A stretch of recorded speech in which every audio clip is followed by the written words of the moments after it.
Boa noite, pessoal.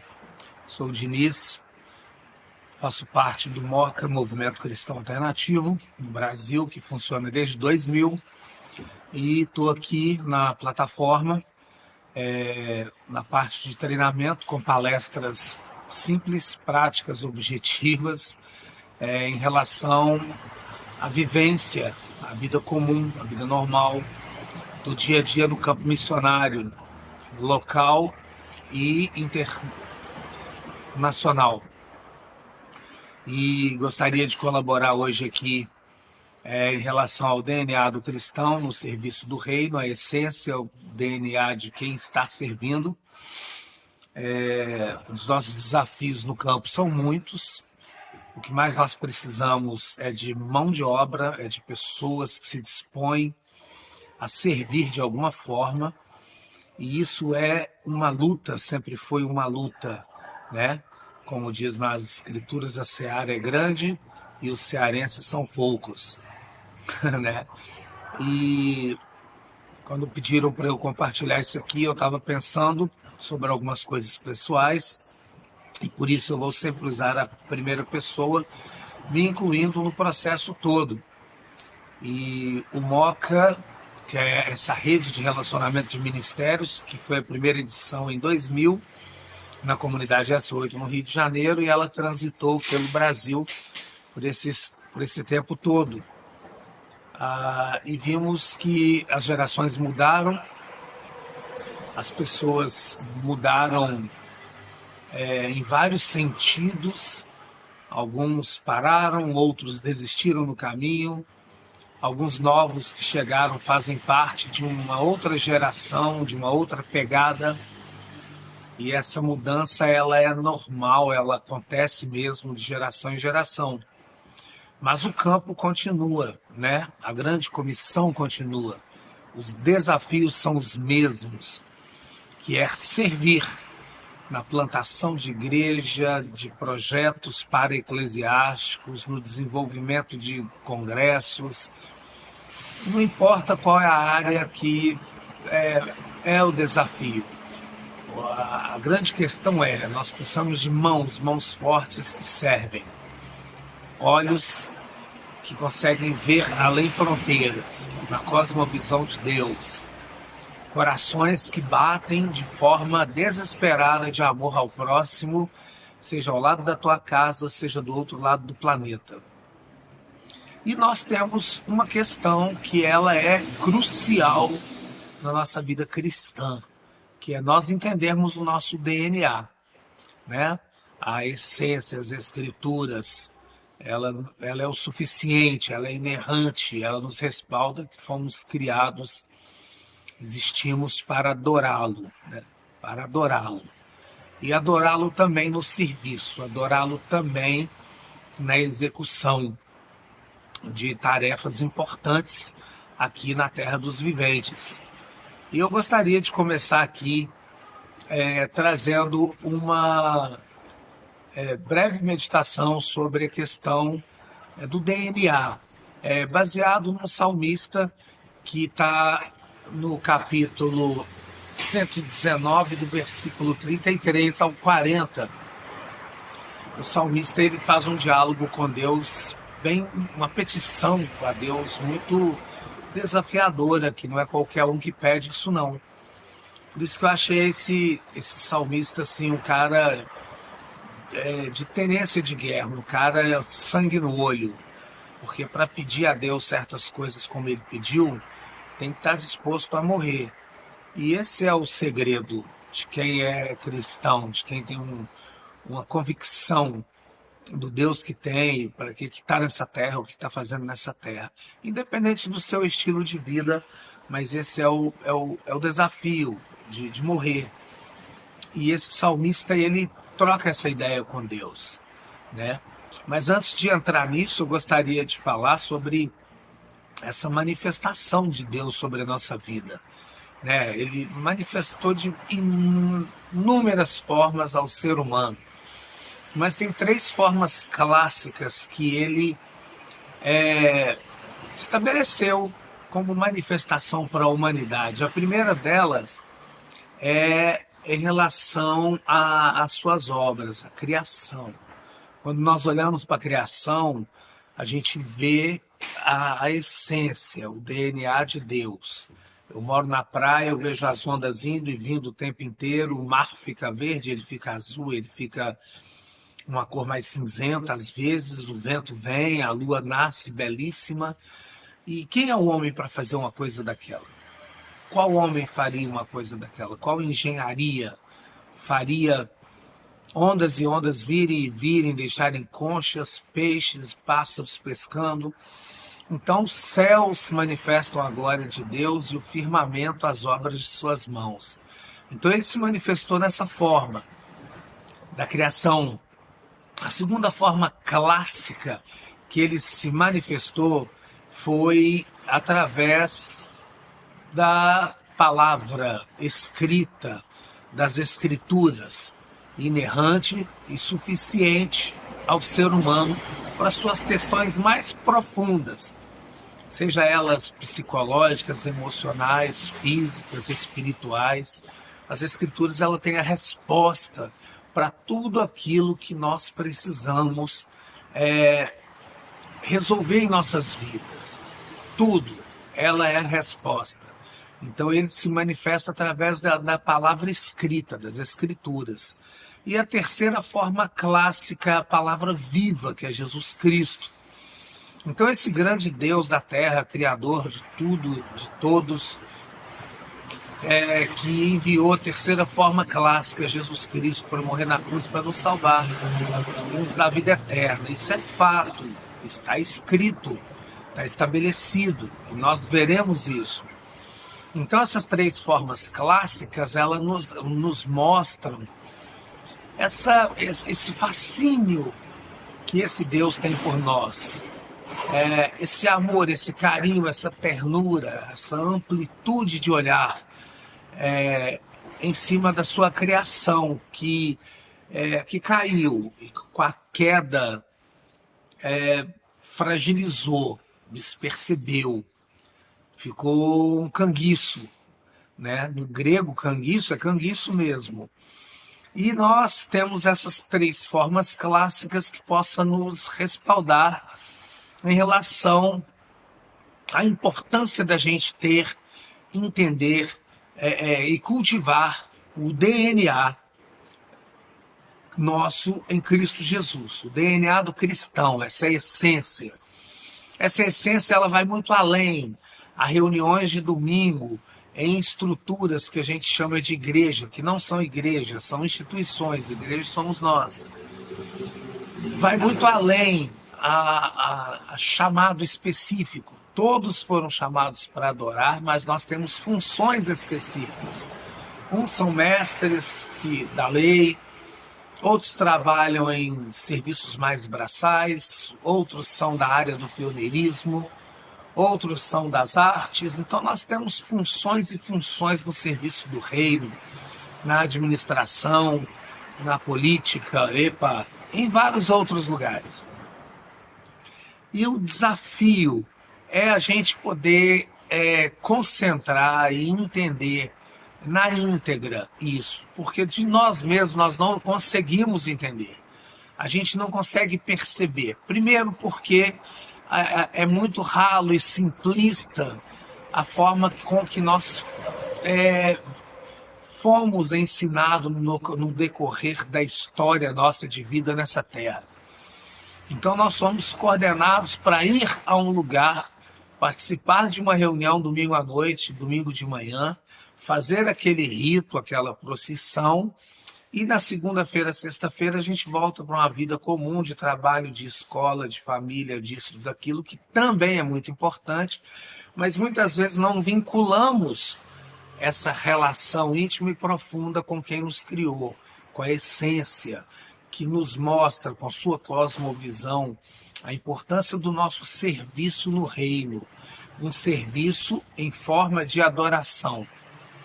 Então, eu queria ler um trechinho desse salmo que o salmista pede para ele, que é o 119, do 33 ao 40, que ele diz assim: Ensina-me, Senhor, o caminho dos teus decretos, dos teus mandamentos, e eu seguirei até o fim.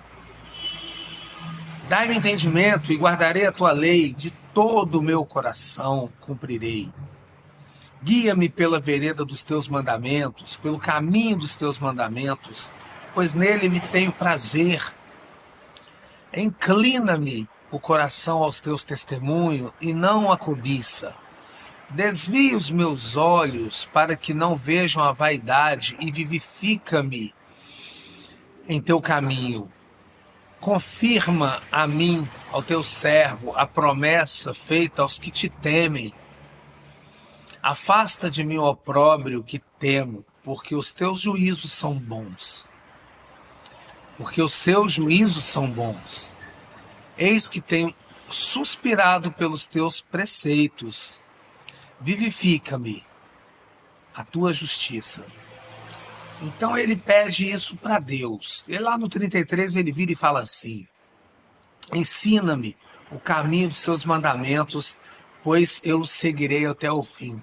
Ele está pedindo a Deus para ensinar, porque nem ele, nem eu, nem você, a gente consegue aprender, ter uma vida fixa, deslumbrada, efetiva e afetiva dentro das questões dos mandamentos. Porque a gente não gosta de mandamento, a gente gosta de zoar. A gente gosta mesmo de fazer um monte de coisa errada, porque está no DNA da queda. Mas ele pede isso para Deus, e pede na tora.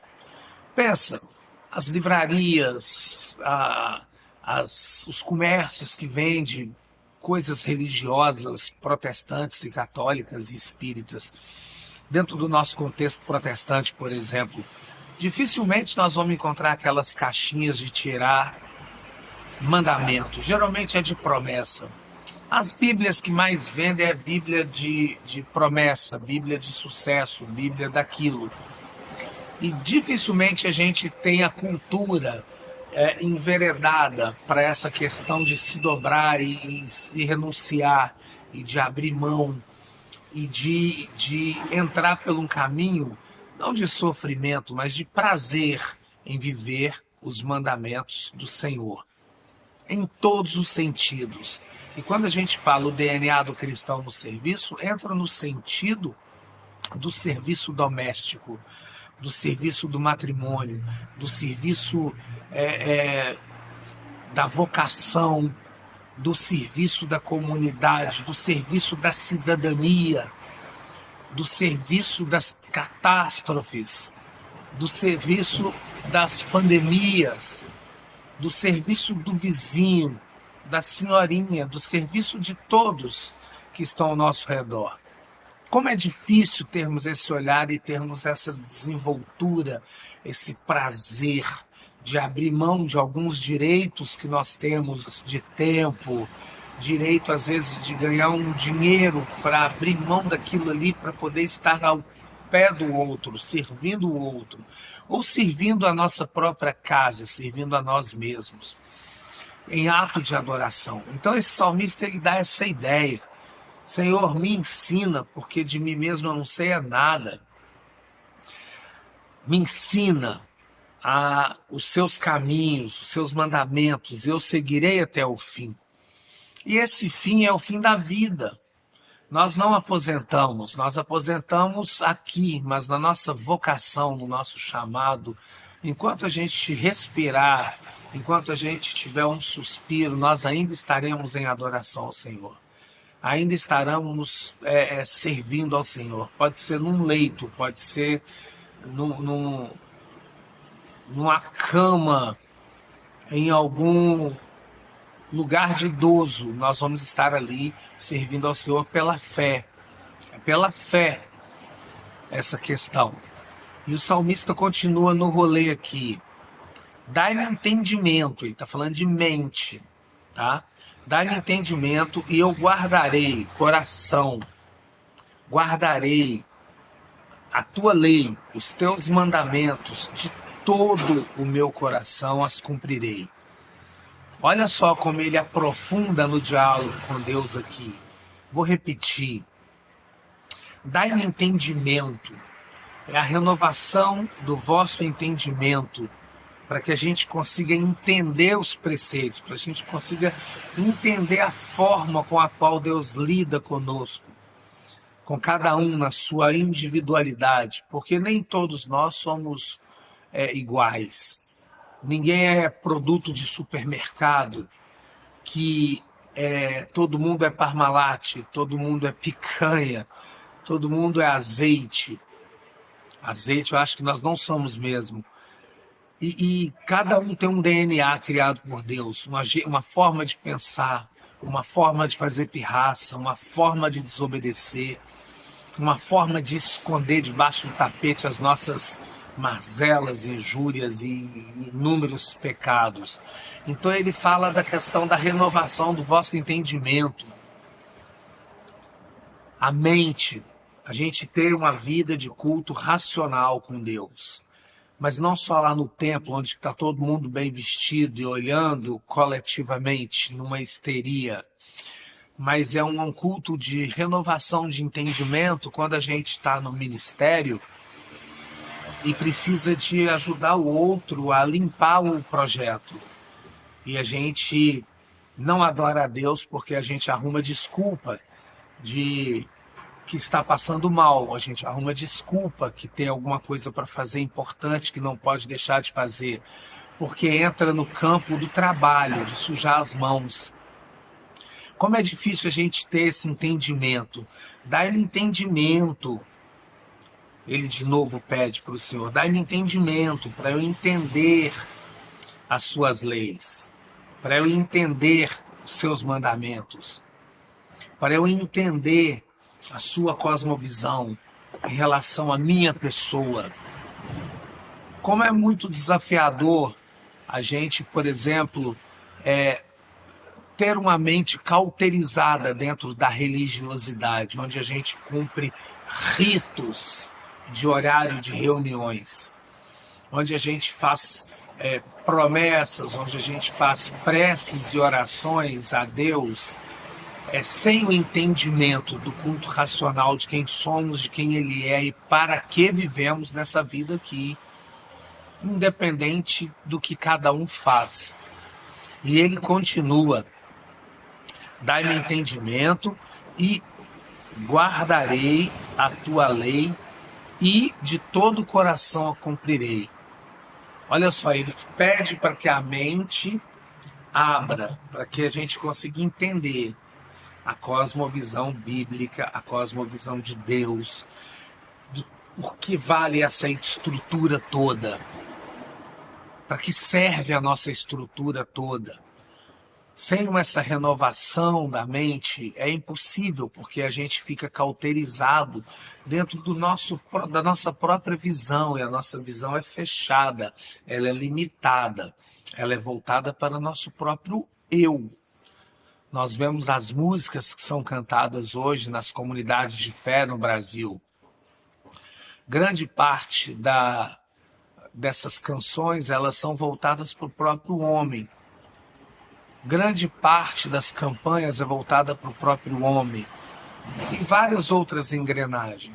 Quando ele renova a nossa mente, a gente passa a começar a enxergar com as lentes dele.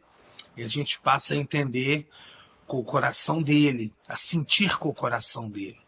E muda todo o sentido da coisa, muda todo o plano de vivência. O meu DNA ele começa a ficar mais apurado em relação a quem eu sou, a quem ele é e como eu posso ser luz no projeto, no ministério, na comunidade, na empresa, na escola onde eu vivo, onde eu transito. Como eu posso ter essa vivência prática, não só de palavras, não só de discurso, de lero-lero, mas de verdade. Porque quem conhece nós somos nós mesmos e aqueles que vivem perto de nós. E com esse mundo que nós vivemos hoje, que ele está mais virtual do que real, as pessoas começaram a ficar mais distantes umas da outra. E elas não têm muita percepção de quem é o outro. Porque não tem clareza, não tem realidade, não tem pele com pele, lixa com lixa, para sentir o fogo saindo. E nem estou falando de sexo. E ele continua: dai-me entendimento, e guardarei a tua lei, e de todo o coração a cumprirei. E ele continua: guia-me pelo caminho dos teus mandamentos, pois nele tenho prazer. Esse salmista, ou ele é maluco, ou ele é alguma coisa, ou ele usou algum aditivo, mas ele está falando o seguinte: guia-me pela vereda dos teus mandamentos. Ele está pedindo a Deus para pegar a mão dele e guiar ele pelo caminho dos mandamentos, pois no mandamento ele tem prazer. Ele devia estar num estado pleno de expor dessa forma. Eu gostaria de poder estar assim, um dia eu estarei, se Deus quiser. Mas tem mandamentos que para nós é muito difícil. E eu estou falando aqui um papo reto em relação ao dia a dia da nossa vida ministerial. Eu trabalho com rede de relacionamento e eu sei quantas pessoas têm muitos discursos belíssimos, discurso político, ideológico, teológico, pós-tudo. Mas quando a gente está nos encontros, a gente sabe quem realmente serve. Quando a gente faz as articulações no Brasil, a gente sabe quem quer carregar uma caixa de som. Quem disponibiliza ir lá na cozinha ajudar a picar um alimento porque tem uma tropa para servir. Ou quem só fica no grupinho falando de igreja, para lá e para cá, e enchendo o saco. Geralmente, a gente vê quando tem pessoas que discursam demais e que escandalizam demais e que são espirituais demais e que adoram a plateia, são as menos que servem. São as menos que servem. É fato. É só ter vivência. Uma coisa é a gente ser um preletor que vai para lá, vem para cá e vai para o hotel, não sabe quem está no congresso e vai e fala um monte de coisas bonitas e com profundidades teológicas. Amém. Muito legal. Outra coisa é quando a gente está na senzala, trabalhando no serviço do reino, desenvolvendo aquela parte burocrática, aquela parte difícil de preparar o campo para os guerreiros andarem. Então nós vemos muito esse desafio. E ele pedindo para que Deus guie ele pelo caminho dos mandamentos, pois ele tem prazer. Então é muito difícil para nós termos prazer em perdoar uma pessoa que arrebentou com a gente, que nos traiu, que falou mal da gente, que não curte a mesma linha política que a gente curte. Hoje está muito essa coisa fragmentada, né? Hoje todo mundo decidiu ser politizado, mas na realidade não lava o prato da mãe em casa, quer ser um militante que vai mudar o mundo, mas eu não quero entrar nessa questão. Então, como é difícil quando nós entramos em desentendimento, quando o outro ser humano não me dá prazer, o outro ser humano não é a minha praia, não é a minha tribo, não fala a minha língua, mas está na mesma equipe, a equipe da grande comissão, a equipe do rebanho que vai subir com o general, está na equipe de desenvolvimento do reino. E a gente vê muito isso, nesses 33 anos eu vi muito isso, trabalhando com missões urbanas, pessoas evitarem umas às outras, porque não gostou do cabelo, não gostou do linguajar, não gostou do estilo da pessoa. Porque a pessoa vota em um, mas eu sou do outro candidato, da outra linha, e as pessoas fragmentam. E como você ter prazer no mandamento, em perdoar, em estar junto com essas pessoas as quais não falam a mesma sua língua, mas é mandamento, porque ele criou-nos, ele criou o mundo, ele nos criou, ele estabeleceu tudo, nos colocou aqui para adorá-lo, nos deu o desafio da grande comissão, se manifestou de dezenas de milhares de formas, e essas 3 formas clássicas que eu falei aqui, que é a criação, a palavra escrita e a palavra viva, que é Jesus Cristo. Então, como ter prazer em mandamentos que estão estabelecidos e escritos. Quantas coisas que nós precisamos ter prazer em obedecer em relação a mandamentos e a gente pula essas partes porque é conveniente. A gente quer ser inclusivo demais, a gente quer agradar demais as bandeirinhas que tem por aí, ou o amigo, o filho do amigo, ou até o próprio filho, mas a gente não tem prazer no mandamento porque a nossa devoção, ela não está ligada 100% ao DNA do cristão. A nossa devoção, geralmente, ela está ligada ao rito do credo, de passagem, da instituição. E quando a gente passa a entender com a cosmovisão de Deus, o DNA do cristão nele, aí tudo muda o sentido, tudo muda a razão. O nosso trabalho muda o sentido, o nosso sensitivo muda, nossa mente muda, nosso coração muda, as nossas atitudes mudam no processo todo. E tudo se torna muito mais leve, mais gostoso de fazer. Porque aí nós vamos começar a olhar o ministério do vizinho que a gente odeia como o nosso próprio ministério. E a gente vai servir, vai injetar ficha neles para que eles possam crescer e ser melhor do que nós. E esse é o sentido de produzir líderes. Ele lavou os pés dos caras para ensinar que ele, sendo Deus, veio como humano, sendo Deus, com o poder que ele tinha, ele estava servindo as pessoas. Então isso é muito bonito, isso é muito maravilhoso. E quando nós passamos para entender esse diálogo desse salmista aqui com Deus, ele está pedindo ele para entender, para abrir o coração, para que ele consiga sentir prazer, para abrir a sua mente, para que ele consiga ter entendimento no processo todo, com a cosmovisão de Deus, desenvolvendo um culto diário no serviço do reino, com devoção verdadeira.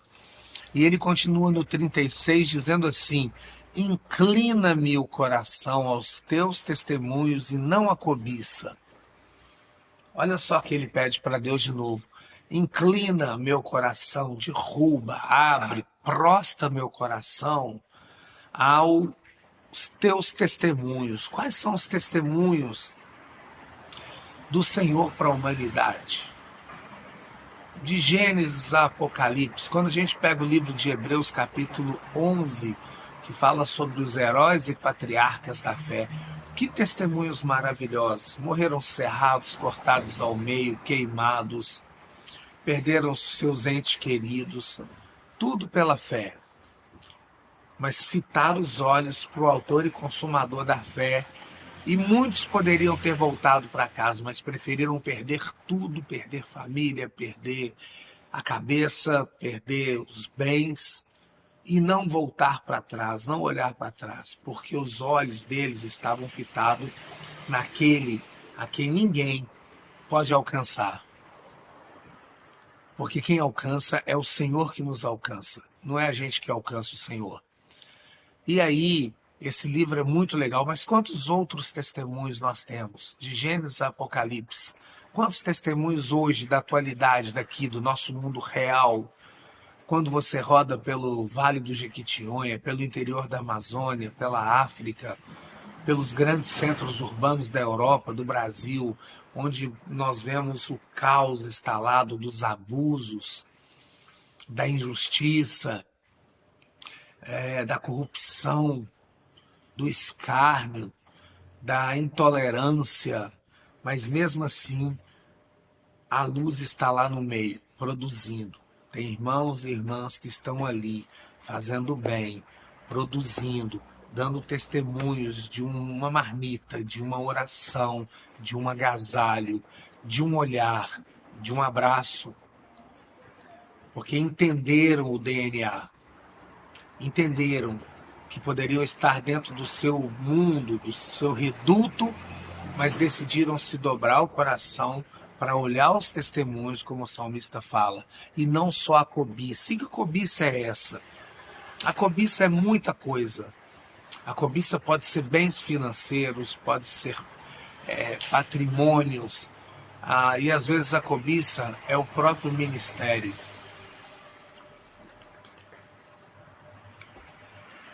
Quando nos dobramos ao mundo ministerial, e isso passa a virar um Deus a nós. Mais importante do que a família, mais importante do que o amigo. E quando eu digo ministério, eu digo que muitos de nós pegamos o ministério ou o serviço que temos que fazer, porque o nosso chamado é para adorá-lo, a criação ela é voltada para adorá-lo, mas a vocação e aquilo que foi ortogado para nós colocamos isso em primeiro lugar.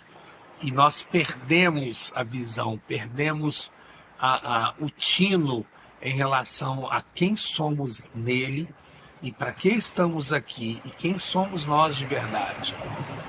E perdemos a humildade. E a falta de humildade nos leva a essa cobiça que o salmista está falando aqui. Vou repetir o versículo. Inclina-me o coração aos teus testemunhos e não a cobiça. E essa cobiça, ela infla a partir do momento que a nossa falta de humildade brota. E ele está pedindo para inclinar o coração, debruçar o coração aos testemunhos. Porque esses testemunhos é que vai vivificar a nossa fé, vai alimentar a nossa fé, vai nos dar mais percepção do que está acontecendo ao nosso redor, porque ele é vivo, ele existe, ele é real. E é nesse mundo real que a gente precisa de entender o nosso DNA como cristãos. Por exemplo, a gente vai produzir os eventos onde tem as bandas de rock, de reggae, de blues, de várias outras tendências tocando. E muita banda cristã falando no nome de Deus, profetizando, orando, etc, etc. Mas são muitos, só vão para tocar. E como poderiam se relacionar com o público? Sentar na cadeira do botequim, bater um papo e ouvir um pouco as mazelas do público que foi apreciá-los. E muita gente não tem essa disposição mais. Eu vi muito testemunho ruim agora dessa vez.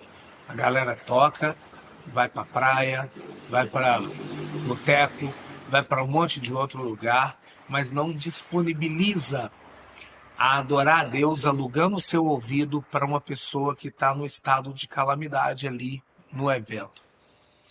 E debruçar o coração tem muito a ver com isso, de entender os testemunhos que já aconteceram no nosso meio e de reproduzir esses testemunhos para a atualidade, para o mundo real, para a vida real hoje. E ele continua: desvia os meus olhos para que eu não veja a vaidade e vivifica-me no teu caminho. Como assim? Desvio meus olhos a essas vaidades.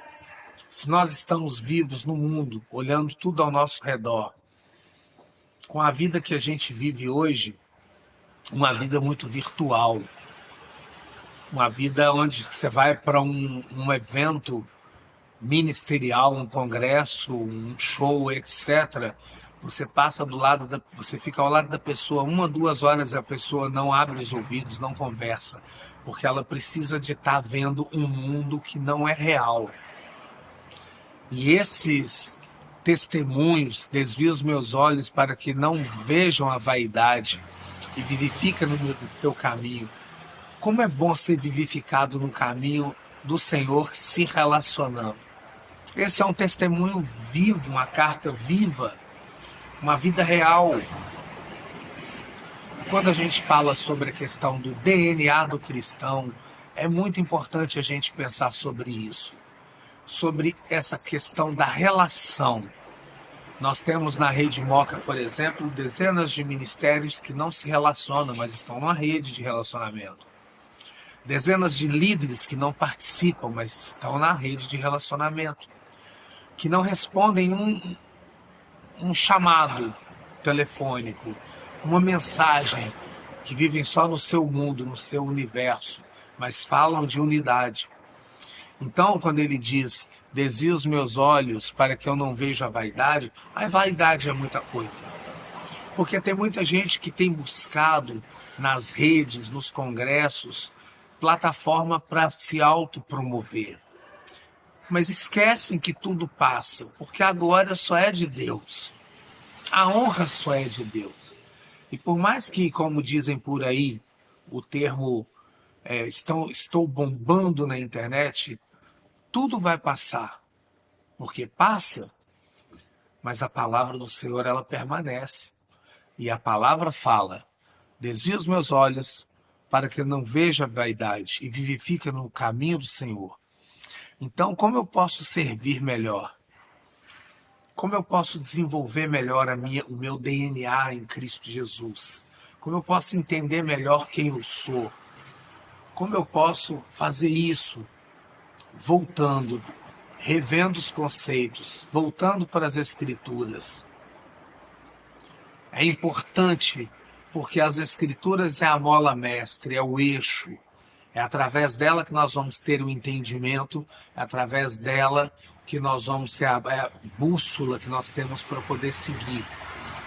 A importância de estudar, ela prepara para a gente testemunhar. 1 Pedro 3,15, ela nos prepara para testemunhar, ela nos aprova para a vida e também para a vida no ministério. 2 Timóteo 2, 14 e 15, para a vida. Como nós precisamos hoje ter o entendimento de cidadania como cristãos.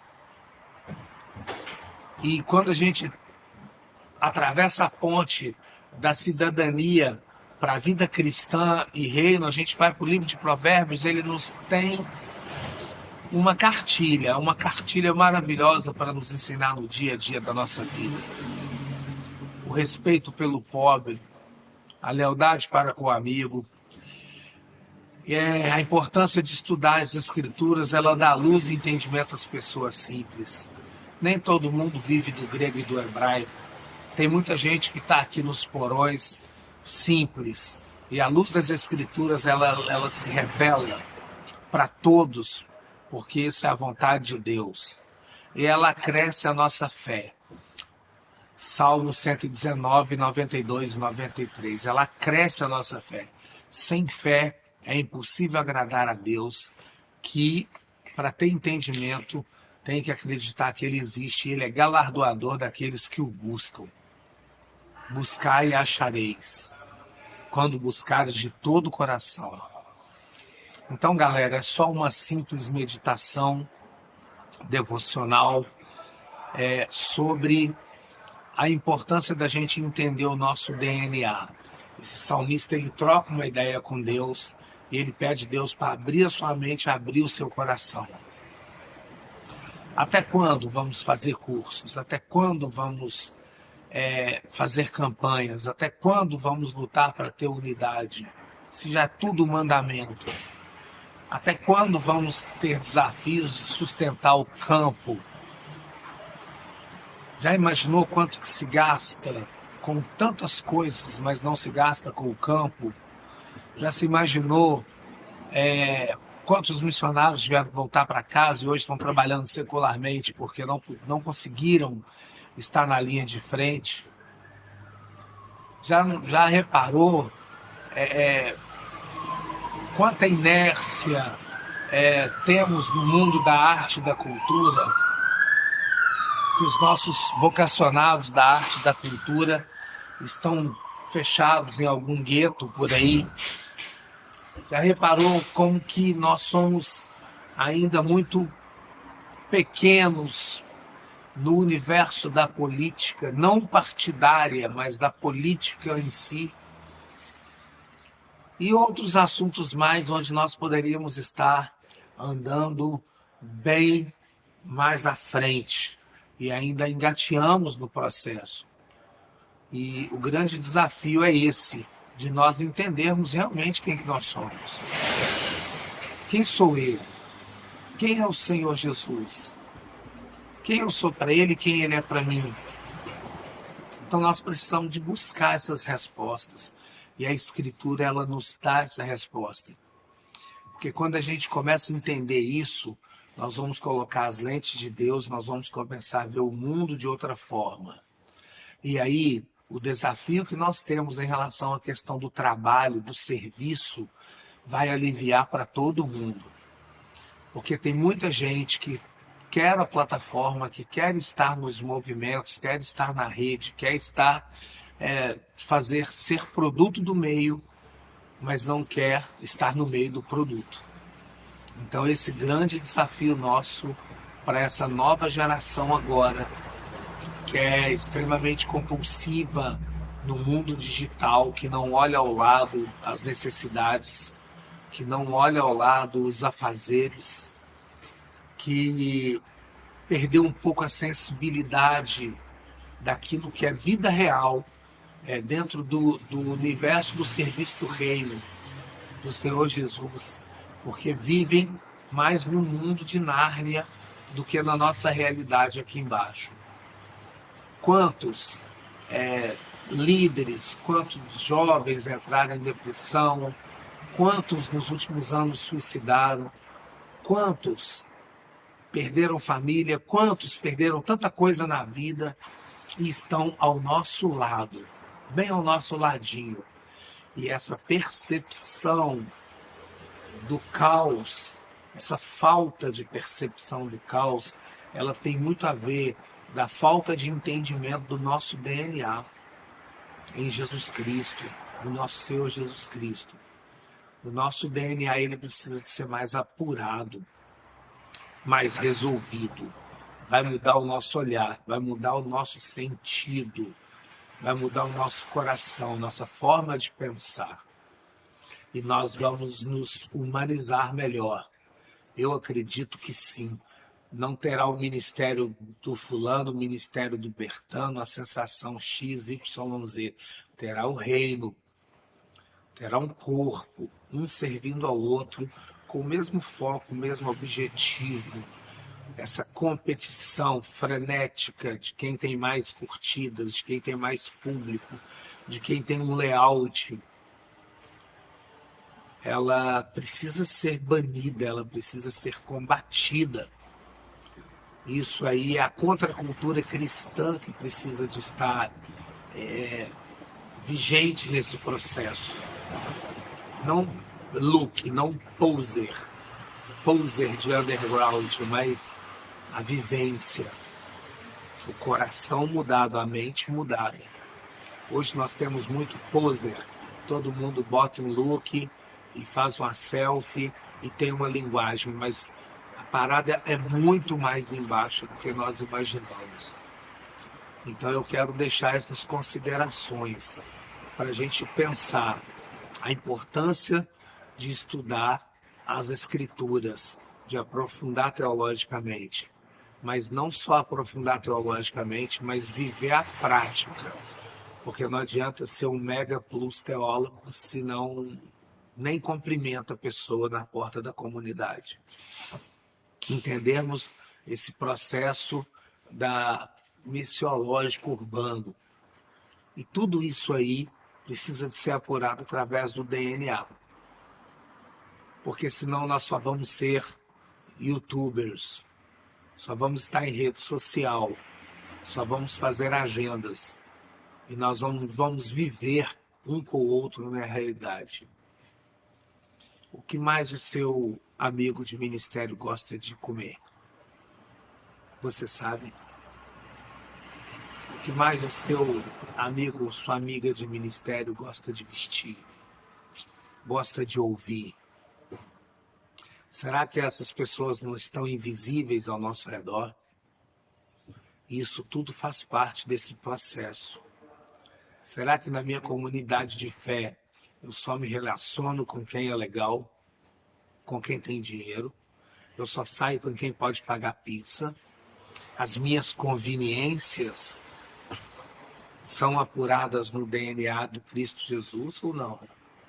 Então são questões para pensarmos, para analisarmos e vermos o que nós queremos com esse reino. O que nós queremos com esse Jesus Cristo? E nós orarmos e perguntarmos para nós mesmos: quem sou eu? E quem é você? Nessa história eu não sei dizer. Boa noite, passem bem. Espero que tenha servido para alguma coisa.